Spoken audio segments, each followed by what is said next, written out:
The following is a DW Ancient Egypt production.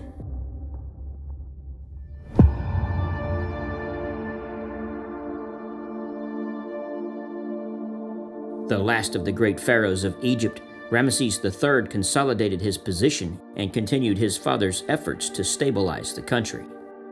There were no problems in Nubia, since that had now more or less achieved again the status of a subdued colony. The outside world of the Mediterranean was a different story. Ruling from 1186 to 1155 BC, Ramesses III would not have the same stability like Ramesses II. Times were changing.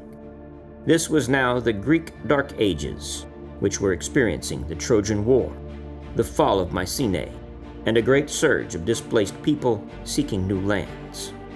A tidal wave of foreign invaders was about to break upon the shores of Egypt. The first signs of trouble came in year 5 with an attack from the west. The Libyans invaded and attempted to force their way into the fertile lands of the western delta. The Egyptian army responded and managed to annihilate them. However, in year 8, a more serious invasion was attempted by the Sea Peoples. They had returned from their earlier attempt involving Ramesses II and had since organized into a confederation. These people were sufficiently desperate and well armed enough to have destroyed the mighty Hittite Empire. While waiting a while in Syria, they were now moving south toward Egypt, who took them very seriously. These invasions were not just military operations, but movements of large populations by land and sea who were seeking permanent settlement.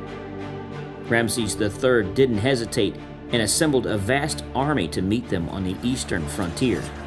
He fought a land and sea battle and was victorious in halting their advance.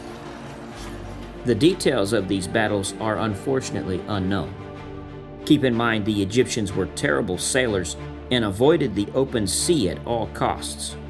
When thinking about these sea battles, picture a landlocked battle on the Nile for a more historically accurate picture. For 3 years, Egypt was quiet.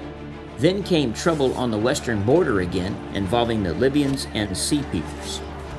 The frontier forts took the brunt of the attack as the invaders again attempted to overrun the delta. The campaign description occurs on the inner north side wall of the first pylon at Ramesses III's mortuary temple at Medinet Habu.